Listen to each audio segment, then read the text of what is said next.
Olá, seja bem-vindo a mais uma entrevista aqui do Tempo e Dinheiro. Vamos falar sobre o mercado do café, uma indefinição muito grande em relação à questão política, geopolítica, condução do clima, das negociações, principalmente dessa safra que vem por aí. Nós vamos até Santos, nós vamos conversar com o Eduardo Carvalhais, que já está conosco, a quem agradeço a participação. Um clima, por dizer assim, de indefinições no mercado do café. Não, Carvalhais, boa tarde, obrigado pela participação conosco. Boa tarde. O clima é em definição total. De um lado, você tem a safra do maior produtor e exportador do mundo entrando, né? Mesmo que todas as estimativas falem, mesmo as maiores estimativas feitas pela iniciativa privada, mostram que não vai sobrar café mais uma vez, que a safra vai ser apertada para cumprir os compromissos mínimos de exportação e consumo brasileiro. Mas, por outro lado, ela está entrando. Então, é muito café, seja 60 milhões, um pouco acima, um pouco abaixo, mas é muito café entrando. E isso estimula os compradores de café no Brasil, e principalmente fora do Brasil, a comprarem com mais cuidado, não sabendo o que vai acontecer com o preço. Você junta com o fato de que hoje inicia o inverno, mas até agora nós não tivemos nenhuma frente fria mais séria. O clima está até quente para essa época do ano, no momento. Isso tudo vão derrubando as cotações de Nova York e Londres, que são comandadas muito pelos interesses de curto prazo. No caso de Londres é mais compreensível, porque a safra brasileira desse ano é maior, né? E o Vietnã parece também que vai ter parou de cair, pelo menos, a produção do Vietnã, maior produtor de robusta do mundo.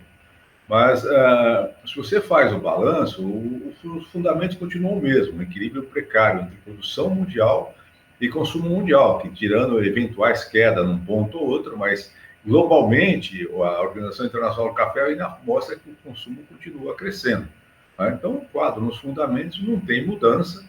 A mudança que eu vejo é que os estoques de passagem esse ano são o mínimo possível, isso há um consenso no mercado entre produtores, cooperativas, exportadores, torradores, que nunca foi tão baixo o estoque de passagem que nós vamos ter no Brasil agora no final do junho, quando termina o ano safra 2024, 2025, nós entramos no ano safra 25-26, e, portanto, teoricamente, olhando para isso, quando chegar em março do ano que vem, nós devemos estar numa situação bastante apertada, como estava em março desse ano, e até pior. A grande diferença é que se trabalha com uma safra grande no ano que vem, com a ideia de uma safra grande no ano que vem, se o clima correr bem. Mas o inverno começa hoje, temos que ver como é que vai ser esse inverno, como é que serão as chuvas na primavera para a abertura da florada e no início da nova safra 26, como é que será o verão no Brasil. Né? Então, nessa parte dos fundamentos, as coisas parecem muito parecidas com o ano passado.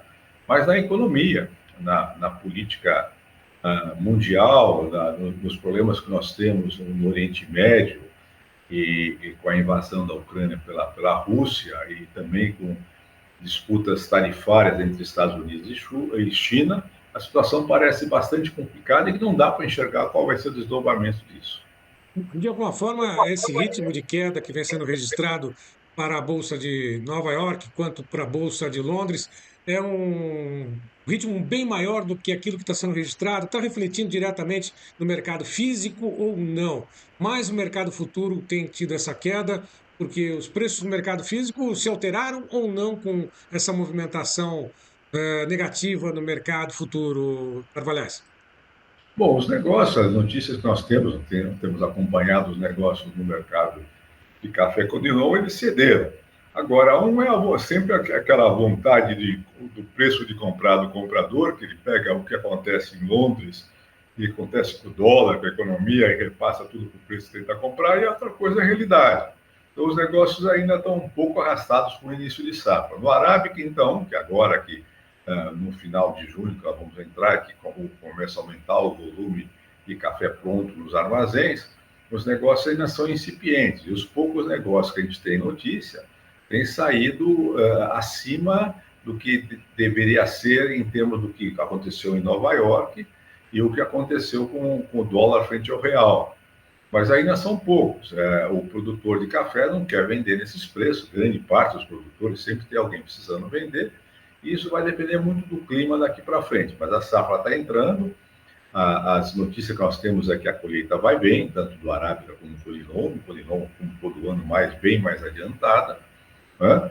E apenas com as chuvas de junho, que nós tivemos em regiões produtoras de arábica, as regiões que tiveram essas chuvas, foi boa de um lado para manter a umidade do solo, mas vai derrubar a qualidade de uma parte da produção dessas regiões. Enfim, há muita indefinição ainda e os preços reagem muito rapidamente caindo também por causa da situação, como eu disse, política.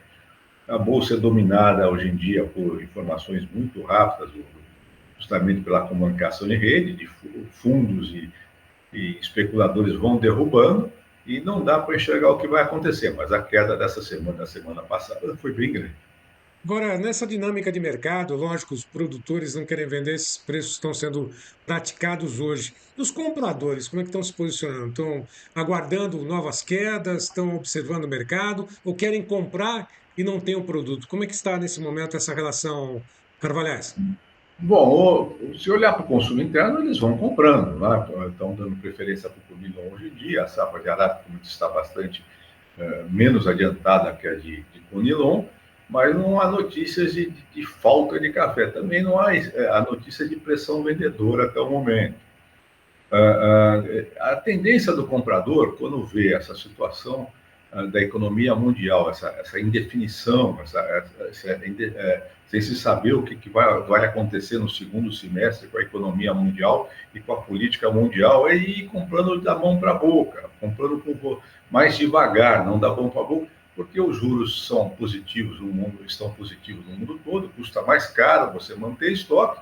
E do mesmo jeito que o produtor fica naquela indefinição, sabendo se o mercado já chegou no fundo do poço ou não, o comprador também fica olhando se não vale a pena aguardar mais um pouco para fazer as suas compras. Nós estamos numa época de muita observação. Agora, nos fundamentos, café sobrando no mundo não tem. Tem no momento, porque está entrando a safra do Brasil, o maior produtor do mundo de arábica e segundo maior produtor de robusta, né?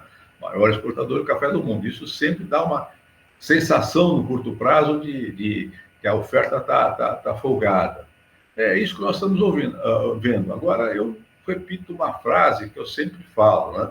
Quem disser para você que sabe o que vai acontecer está muito enganado.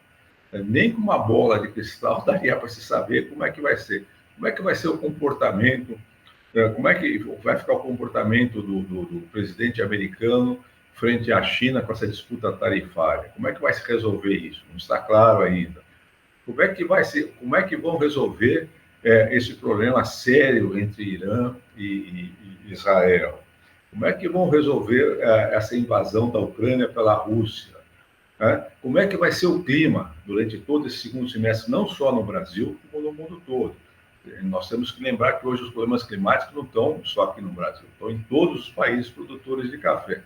Portanto, são tantas as variáveis que fica muito difícil de saber o que vai acontecer no mês que vem, a semana que vem e nesse semestre todo que nós vamos começar agora. Quanto mais a próxima safra, né? Aí fica mais Exato. difícil ainda, né? Porque a demanda Essa global safra é continua, muito né? chave para o que vai acontecer para o preço do café. Mas mesmo que o clima seja muito positivo, dando uma safra grande, nós temos que lembrar que depois dessa safra grande, em 27 vem uma menor. E outra coisa, então nós temos essa safra grande, o clima vai ter que correr muito bem. Temos que aguardar, não é possível saber. Tá certo. Bom, a demanda continua firme, né? E principalmente nesse período de conflitos, com exceção, é lógico, as questões de logística, né? Tomara que não tenha problemas lá no Estreito de Hormuz, né? Onde passa boa parte da carga, né, do mercado internacional também naquela região. Mas em períodos como esse, geralmente aumenta o consumo de café, independentemente da questão da temperatura. É algo que, lógico, não foi visto anteriormente, mas pode aquecer um pouquinho mais o consumo? Isso é possível, Eduardo?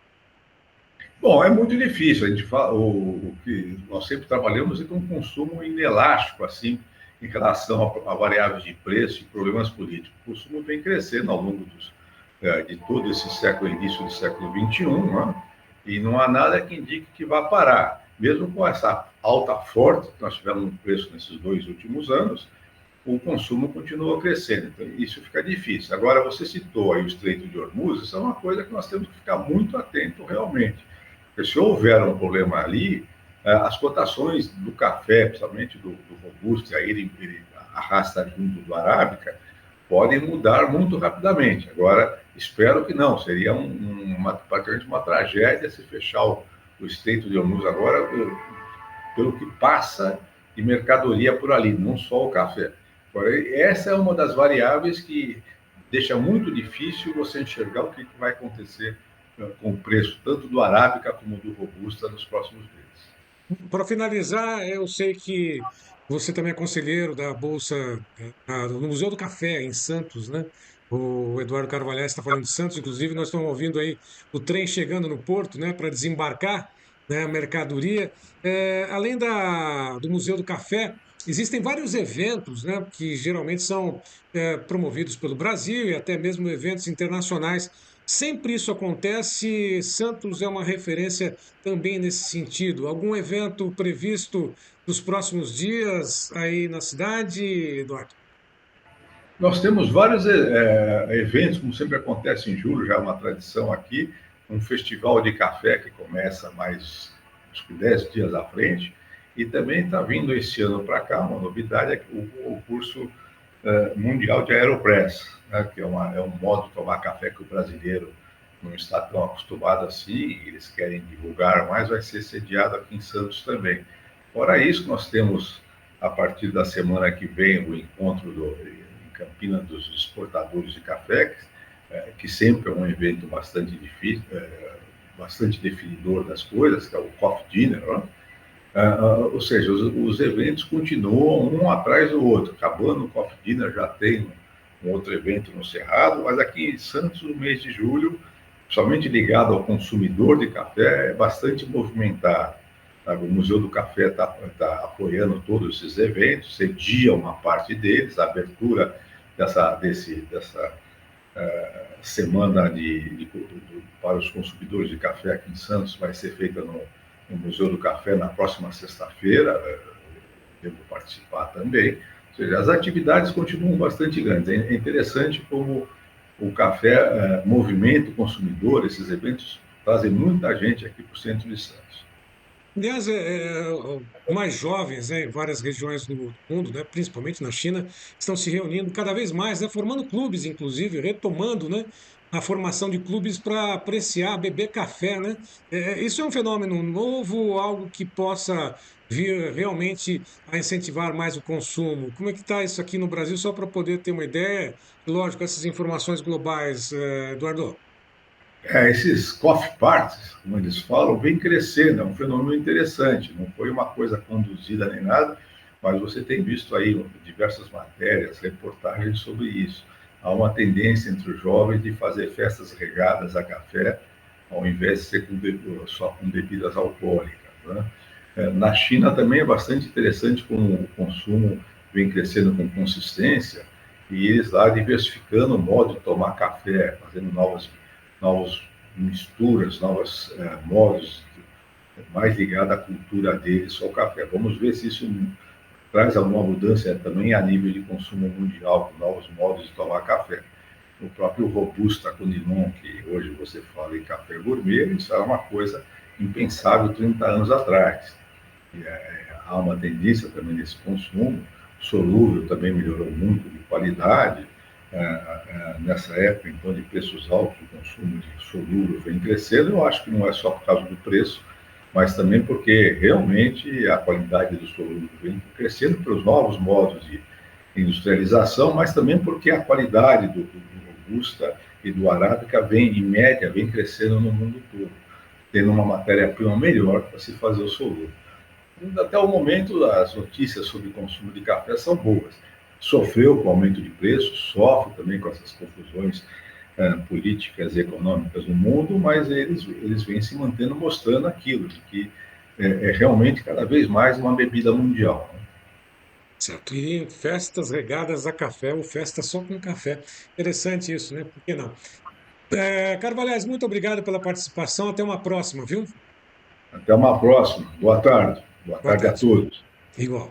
Bom, e a todos que estiveram conosco, eu lembro sempre, né, que todas essas nossas entrevistas estão disponíveis nas mídias sociais do Tempo e Dinheiro. Vá lá, curta, comente, compartilhe.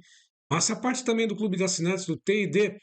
A todos que estiveram conosco, mais uma vez, meu muito obrigado. Até uma próxima.